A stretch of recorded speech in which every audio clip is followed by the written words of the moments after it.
Hi, this is Andrew, and this is Keen On, the daily now.tv chat show with some of the world's leading thinkers and writers. Hello, everybody. It is September the 18th, 2023. A couple of weeks ago, regular viewers and listeners know I was at DLD in Munich for their day-long event, seminar, workshop on what they called the circular economy. The idea of seizing back the land, of rethinking agriculture, of regenerative agriculture, striking back against big tech, big ag, big anything. It's very compelling, very romantic, but also a little bit vague. Sometimes one is left scratching one's head and thinking, well, this is all very well, but give me some concrete examples of how to fight back against big farming and what local communities can do, local farmers, to fight, in many ways, the corrosive impact of big agriculture. My guest today on the show is just the antidote we need. Corbin Addison is a very distinguished novelist. He has 4 novels out. Wastelands, the true story of farm country on trial, is the first nonfiction book. Came out last year to great acclaim, and it's out in paperback tomorrow. Corbin is talking to us from the wonderful town of Charlottesville in Virginia. Corbin, welcome and congratulations. Is that a fair way of presenting your book, as an antidote to the highfalutin idealism of all this talk of regenerative agriculture and the circular economy? I don't know if an antidote is completely necessary, or a compliment, maybe. Sorry to jump in. Sure, no, that's a good word. I think compliment's great. I mean, look, there's always a lot of high level talk when you're talking about the need for systemic reform, and there certainly is in the agricultural world. We've got a world that's defined and has been ruled by industrial ag for a long time. To the detriment of humans, the environment, and of course, animals when you're talking about animal agriculture. So yes, I mean, I'm very well versed in that high level talk. But I think that stories are where we as human beings really put our feet to the ground and understand what needs to be done. And I'm a practical person. I mean, and my background is in law and engineering. I like solutions that actually work. I love the theory, but I'm definitely somebody who wants to look for solutions that work.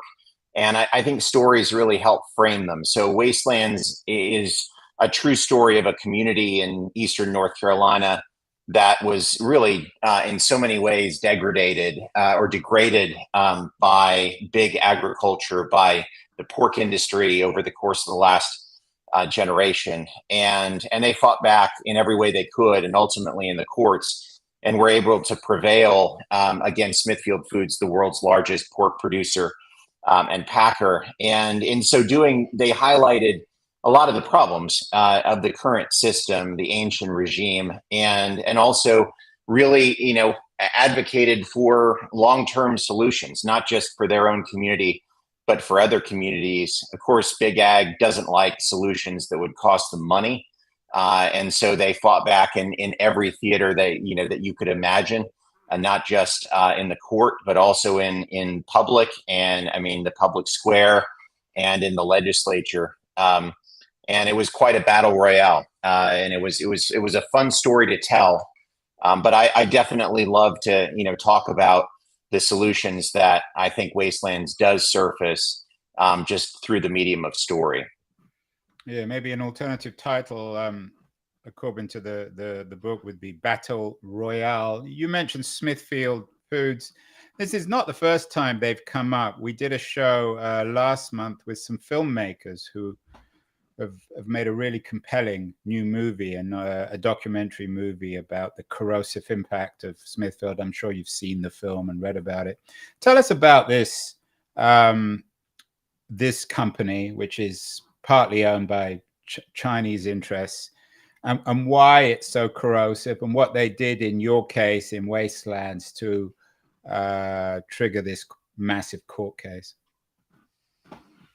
Yeah, I mean, the story of Smithfield really starts back in the late 60s with a guy named Wendell Murphy, who was just a classic American entrepreneur, farm boy, a school teacher, decided to build the world's largest feed mill, and then decided to venture out into the pork industry.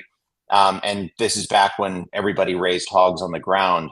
Wendell would have probably kept them on the ground had it not been for cholera, which decimated his herd, and he was required by the government to actually quarantine the dirt and euthanize all of the rest of his animals, and that led to a crisis that ultimately led, because he was an innovator, to the innovation that created the new the industrial pork industry. So back 15 years before, in the 50s, Don Tyson had revolutionized poultry by putting birds indoors and giving contracts to other farmers who owned the land and owned the houses to basically raise his own birds. That's what Wendell Murphy did starting in the late 60s with a company that he built called Murphy Family Farms. At the point at which he started offering those contracts, that's when the modern pork industry, the modern hog industry was born. And Eastern North Carolina became the densest agglomeration of porcine stock in the entire world. It still is. A lot of these farms are old tobacco farms, and people were quite happy to take Wendell Murphy's contracts and save their farms from ruin or from sale. And so over the course of the next couple of decades, the industry expanded and consolidated. More than 2,000 concentrated animal feeding operations, which are basically just these industrial hog operations, were put into neighborhoods, small rural neighborhoods. And of course, virtually everybody loved it because there was a ton of money that was suddenly flowing into the area, which is rural and badly needing, economic revival, except for the neighbors, most of whom were poor and Black, and then most of whom traced their ancestry back on the land generations. So you had, the makings in the rural South, of a kind of classic race clash between mostly white farmers who were backed by the industry and the money, and mostly Black residents who were being affected by the way that the industry was dealing with the waste. So you got, hogs create 5 times the waste of human beings. If you've got 10,000 hogs on a farm, you've got 50,000, the waste of 50,000 people. And, the industry didn't want to spend the money on a processing plant for that waste. So what they did is they basically took big backhoes and dug pits in the earth and put all that waste, the feces and urine, out into, open air pits that they called lagoons. And then when the pits filled up, they basically hooked up giant spray fire hoses and giant spray guns and sprayed that waste out onto the surrounding land, thinking, well, waste is a fertilizer, and these are rural communities, and well, we don't really care. So the neighbors obviously were the one constituency that was deeply affected by it. Of course, the environment was affected as well, but as we know with climate, the environment doesn't speak back unless and until we actually see it rage, which it did. And so years later, after all of this development, Smithfield came in and bought out Murphy in 2000, 1 year actually after Hurricane Floyd flooded this whole area and sent, I don't know how many billions of gallons of hog waste down the rivers and streams into the Atlantic Ocean. And that was the point at which everybody kind of freaked out and realized we've got to stop this. But of course, what do you do with a colossus industry on the one side that at that point, before China owned them, still was $1 billion industry, the largest of its kind in the world, and didn't want anything to change. And what do you do when you have, a constituency of, by that point, the news media had shown what Floyd had done to this area, and everyone in North Carolina and a lot of people on the Eastern Seaboard were saying, we need a solution here. And so, unfortunately, the solution was pretty obvious at that point. You get some scientists, you pay them, they come up with a more civilized waste treatment system for creating our America's bacon. And yes, it's probably going to cost a little bit more, but it's not going to degrade the environment in the same way. It's not going to ruin the neighbors' lives, and it's probably going to be more decent to the animals.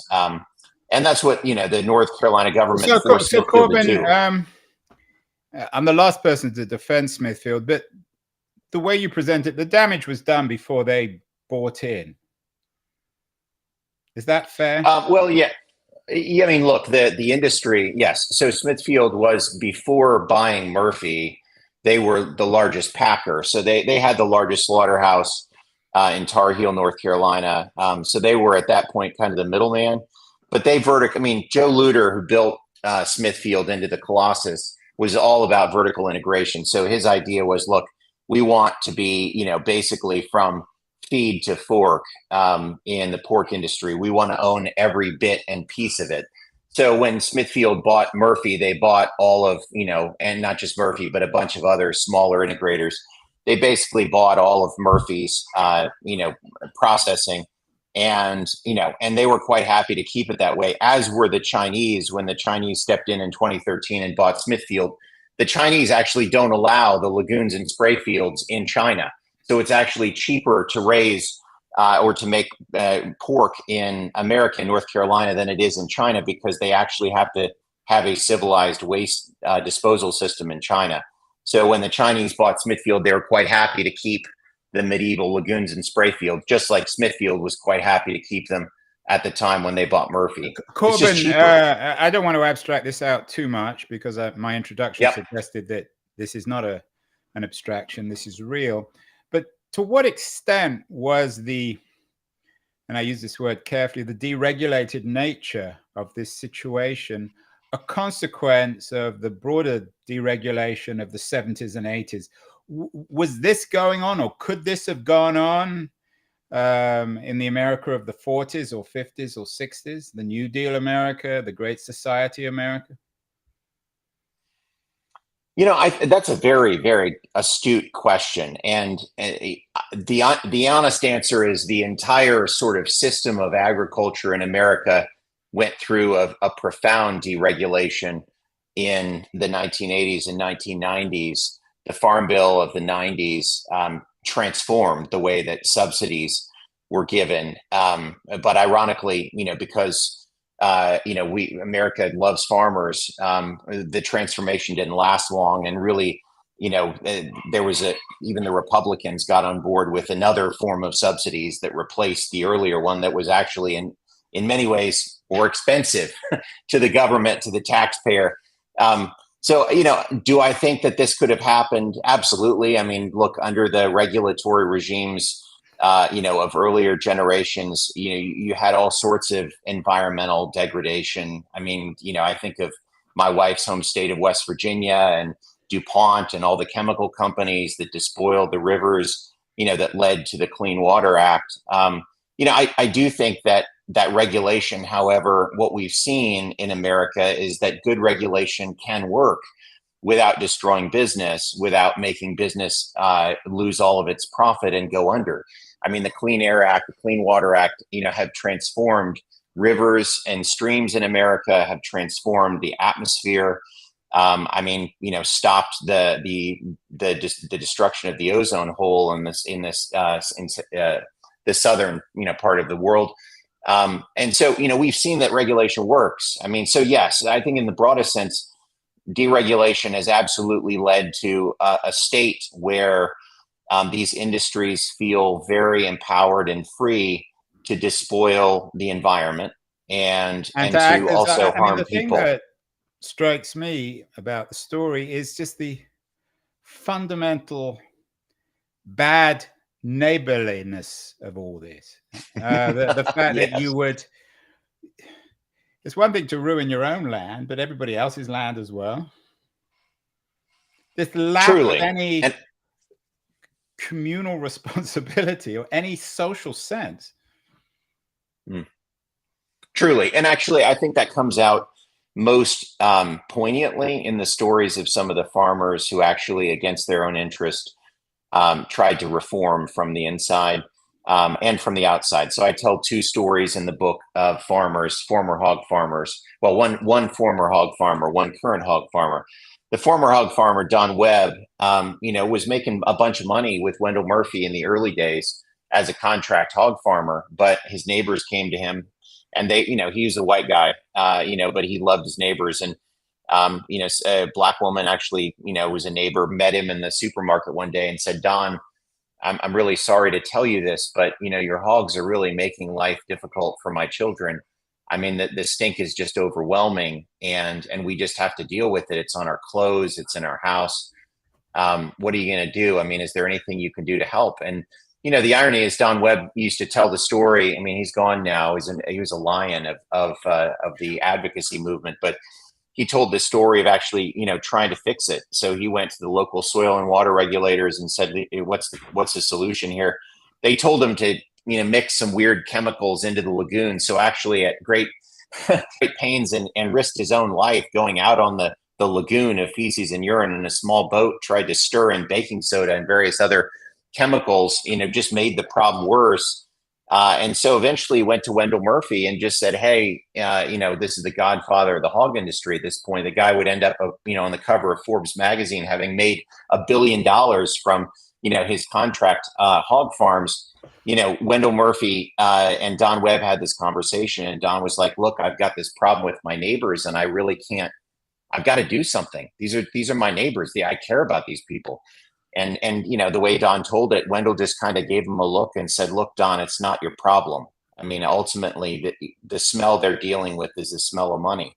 Yeah, Corbin, so, you gave me the title for this piece, When the Stink Becomes Overwhelming, which I think summarizes it. We're going to take a short break now. We're talking with Corbin Addison, the author of a wonderful book, Wastelands, a wonderfully important book and a beautifully written one as well. It's just out in paperback this week. It came out last year in hardback to great acclaim. After the break, I want to talk about the response of the community, which is a very heartwarming story with Corbin Addison. We're going to take a short break. We want to thank our sponsors, Liberties, a quarterly journal of culture and politics. We're going to run a short piece about them, and then we'll be back with Corbin Addison, the author of Wastelands. So don't go away, anyone. Beyond the news, the noise, there is nuance, insight. Liberties is not just a journal of ideas. It's a meteor of intelligent substance. It's the place to be for engaged citizens. Politics, opinion, substance. Liberties is a triumph for freedom of thought. A quarterly of urgency, of cultural exploration, of intellectual delight, of immaculate prose. It's invaluable. Subscribe now or find Liberties at your favorite bookseller. And you can check out more about Liberties at libertiesjournal.com. You can also subscribe there. We are talking with Corbin Addison, the author of Wastelands. Corbin, you bring together all your skills. You mentioned earlier you have a law degree, you've got an engineering degree from Caltech in San Luis Obispo, and you are an acclaimed novelist, 4 previous novels, all done very well. You bring together all these different skills, legal, technical, and the ability to write a good story. Tell us the story. You've given us the background in the first part about this overwhelming stench. How did the community fight back? Yeah, I was so privileged to be able to get down east, is what they call it, Eastern North Carolina. In so many ways, it's kind of a world apart. It's a world that people pass by on the freeway going, between Raleigh, the capital of North Carolina, and Wilmington, the port down on the coast. Nobody really thinks about it, and almost nobody ever stops there. And yet it is a world that has been defined by agriculture since, to really 300 years ago. I mean, since the earliest colonial times. And it's a world that still is, to this day, very rural. Country lanes, sandy loam soil, beautiful stands of loblolly and longleaf pine trees. And, the folks that live there that I got to know, I mean, there are a lot of folks that live there who are not in this community or not, part of the Black community, but quite a few are. It is part of the Black Belt, and so many of the Black citizens of Eastern North Carolina trace their ancestry back to the slave days, and some of them still live on the land that their great grandfathers acquired during Reconstruction after emancipation.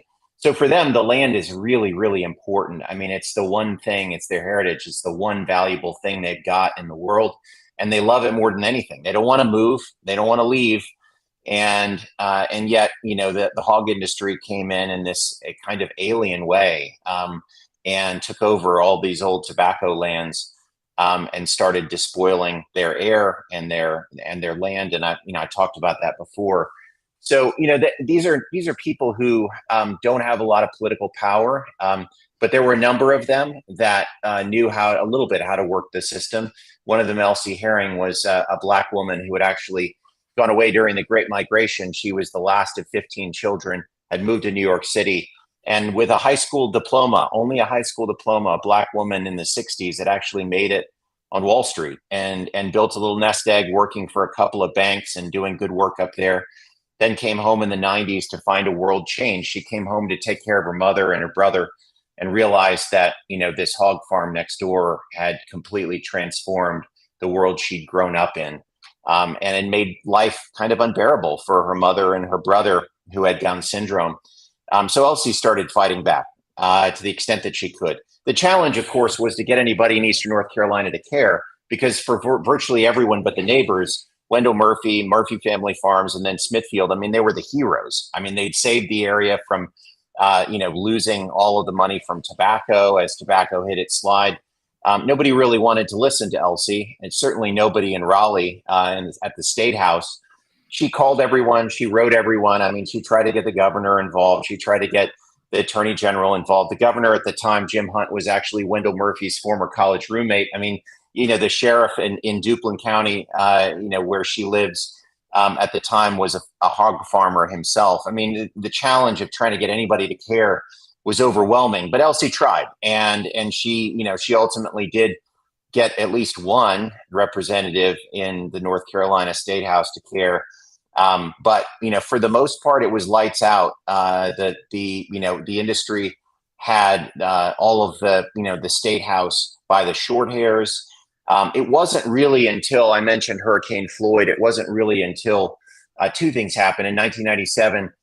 Some hog farmers wanted to build a hog farm just right up the road from Pinehurst, which is one of America's icons of golf. So when you suddenly had the good old boys in the state legislature threatened with the possibility of hog stink on the 18th green, they decided to do something about it. So they stopped the building of new hog farms in 1997.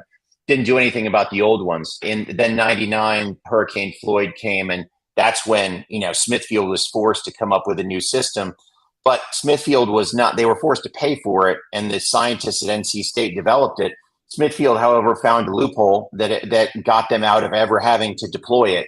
And so ultimately, the new system, which would have avoided all of this, Smithfield torpedoed it and bought themselves basically 12 years apiece for a measly $25 million. $1 billion company. It was quite a good investment that they were able to do that. So eventually the neighbors turned to lawyers, and they realized nobody else was coming for them. And so the neighbors and some activists, some people I talked about earlier, Don Webb, the former hog farmer, he turned into a neighbor activist. Rick Dove, who worked for the Waterkeeper Alliance and was a former military judge. Woodall McGowan. Woodell McGowan. There were quite a few neighbors that came together to bring these lawsuits. They ended up in federal court. Long story short, there were 5 federal trials. It was quite a joy for me as a lawyer to tell this story, and also as a novelist, because it really, from the beginning, I just couldn't believe how much this real life story felt to me like, it not only a novel, but also a movie. Just left and right. I just felt like, wow, this is laying itself out. Like I could not have invented it better if I were writing fiction. And so, telling the story, the trials, this battle royale that I mentioned, the neighbors ultimately did find some resolution. They won all 5 federal trials, and one of the largest, if not the largest, verdict in North Carolina history was their 3rd verdict. Smithfield then settled for an untold amount of money. I'm sure it was a lot, but nobody's ever. It's private. It'll never become public. And the neighbors did get some money. Ultimately, the challenge, though, is that in many ways, the court system is an imperfect vehicle for social change. It can give neighbors like this their day in court, can give them some real justice. and it did in this case, which is a beautiful, beautiful resolution for these neighbors.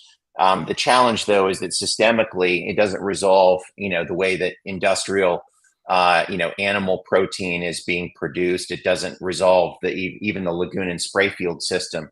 It's still in place. Smithfield has refused to change it, continues to try to consolidate their own power, despite the blowback from the community.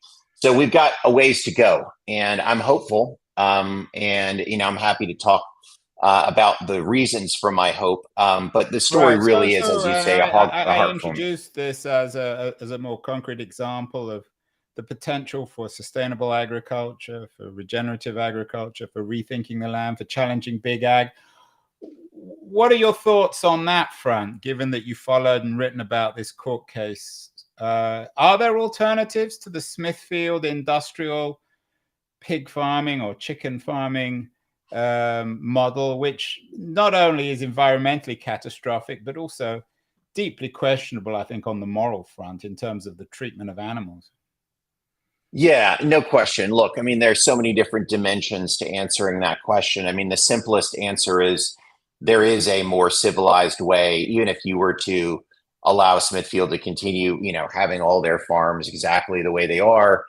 There is a more civilized way of, treating the waste, and it would be more expensive. It would, cause the price of pork and bacon and whatever spare ribs to, tick up on the counter, for and in restaurants and whatever. And at the end of the day, consumers would just need to either they pay more or they eat less. And yet that's really the necessary step to avoid the despoliation that's happening at this point. But then there are other dimensions of this, and really more profound ones. I mean, I remember going out on a farm, sustainable farm in Kentucky, and they were raising hogs on the ground in the old way. And I asked a farmer, I said, look, industrial, the way that the industry has produced animal protein for America just seems unsustainable. I mean, it's unsustainable from a climate standpoint.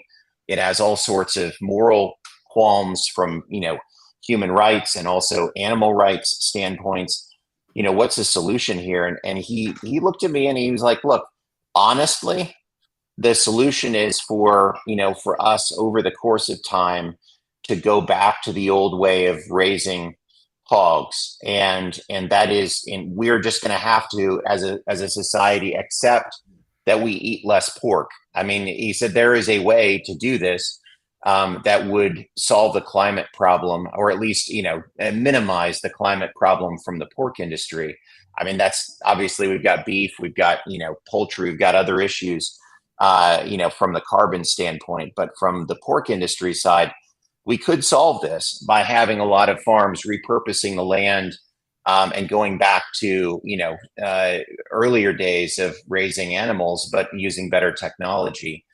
He said, but, consumers would just have to accept that they couldn't have bacon at the prices that they're used to on every burger that they eat from McDonald's or Burger King or wherever. I mean, or their, favorite nice restaurant. And that's something that I wrestle with. I mean, and yet I think that, and I've talked to my own kids about this. Like, if people ask, do you still eat bacon? I said, yeah, I love bacon, but I only eat pasture raised bacon, which means that it's more expensive. It's twice the price of Smithfield, which means that I don't have it that much. I mean, I'm not rich. Like, I've got a family with teenagers. They eat, eat like horses. I mean, we've got to think about budgeting. And so you didn't say they eat like pigs. No, right. Exactly. So there are solutions that are longer term, but that would require pretty significant changes in the way that our culture your point thinks about food. It's always too easy just to blame everything on Smithfield. I'm sure there's a Donald Trump angle here. We can find a way to blame him. But ultimately, as you say, it's about us and maybe paying more for food and prioritizing higher food prices. Finally, Corbin, as I mentioned, you're a distinguished novelist. You write that for years, friends had been encouraging you to write nonfiction. This is your first attempt. Your first 4 books were successful works of fiction. You say you're going to continue now on the nonfiction realm. What did this book teach you about the craft of nonfiction versus fiction? I mean, you obviously bring all the skills and sensibilities of a fiction writer to this non-fictional subject, but what did you learn writing this book that you hadn't really understood or known about?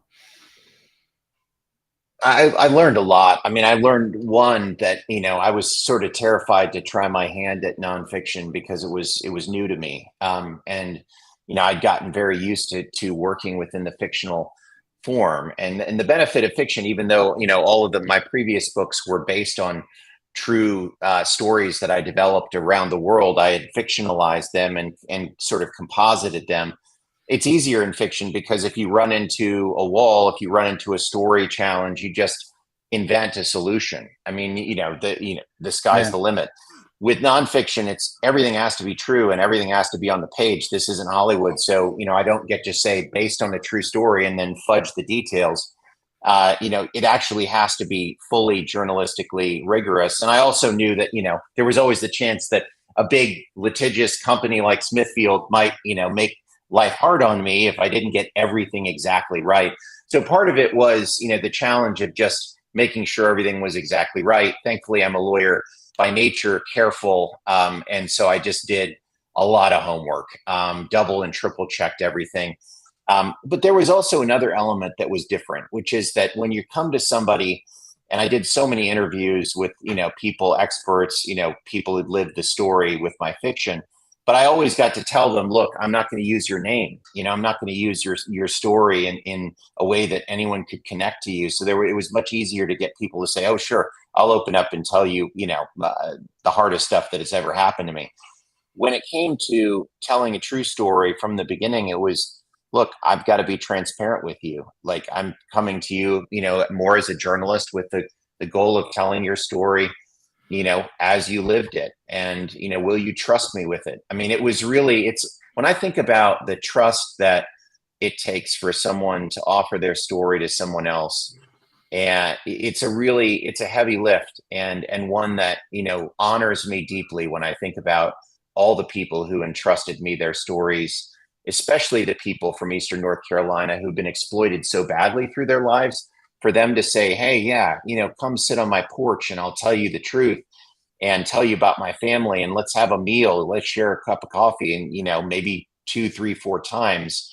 It was really a remarkable thing. So it gives me hope. I think one thing that I would just say, one of the reasons that I remain an optimist, despite having investigated some really awful human rights challenges around the world, is that every story I've written has brought me into contact with genuinely good, decent human beings. And the longer I live, the more I realize that despite all the challenges that we have, the solutions to our problems lie right within our own hands. I mean, we created the problems ourselves, and therefore we can solve them. And it just requires people of decency and goodwill to come together. An agency, that's what we specialize in, Corbin. We create the problems and then we fix them. Finally, you talked about trust and you talked about Hollywood. This does sound like the kind of story that would make a great movie, or certainly television series. I assume you've sold the movie rights. Would you trust Hollywood with this, though? Would you trust that they could recognize the sensibilities of the people involved and not turn it into an absurdly good versus evil narrative, which trivializes and mischaracterizes some of the bigger issues? It's a good question. And, I've been around the carousel a few times with Hollywood, and I've come to realize that, it really is, it comes down to a matter of trust and who's involved. And so, sure, this could be done very badly. But I know, having seen some really excellent things in my time, that stories like this can be told beautifully and compellingly. It really just comes down to the right people. So I'm grateful to have a wonderful producer working on it. I should say she was working on it before the strikes. Unfortunately, we've got, the writers and the actors that have struck. So we can't do anything at this moment in time until all that gets resolved. I'm hopeful that this week, I guess, they're going to be talking again, and they got to resolve this. I mean, Hollywood's got to get back to work, and hopefully they do it in a way that honors the writers and honors the actors, because nothing great gets produced without us. But we'll see. I'm definitely hopeful this will find its way to the screen, whether the big or the small screen, and do so in a way that honors the people. I'm going to do everything that I can to ensure that happens.